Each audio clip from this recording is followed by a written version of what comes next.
It's a revitalization project for an almost 100-year-old theater in Midtown.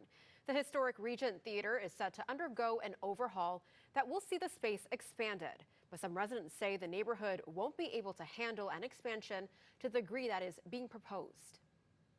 I think that the building is important to restore. I think that it's an important monument in Toronto.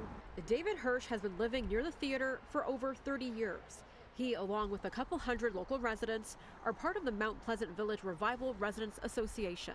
My group is in favor of the restoration of the theater. What we're not in favor of is the demolition of the theater. The proposal for the reconstruction would preserve parts of the existing building, including the front facade.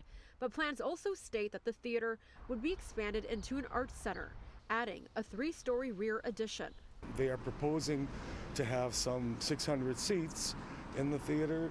However, they're also proposing seats that flip around. And these seats that flip around will create a flat floor.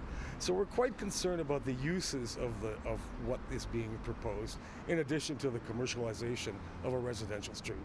A major concern for the Residents Association is what will happen to the parking spaces currently at the rear of the building on Hadley Road.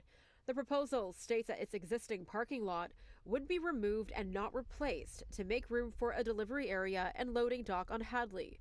But the group questions how it will impact their quiet street. Some 120,000 new people will be attending the area every year. And that's very nice. We like people. But when you consider what that will generate in terms of the commercialization, in terms of waste, in terms of mischaracterization of a residential street, it's something to be very concerned about. The theater, located at 551 Mount Pleasant Road, was designated as a heritage property in 2022. Hirsch says he's not against restoring the building or even using the extra space for housing, but says expanding the space into an arts center would negatively impact the lives of residents. Our residential association would be pleased to have a 3-story apartment building on the vacant land behind. We would be pleased to have even a 4-story apartment building behind. And what we'd be most pleased about is if the theater would be restored.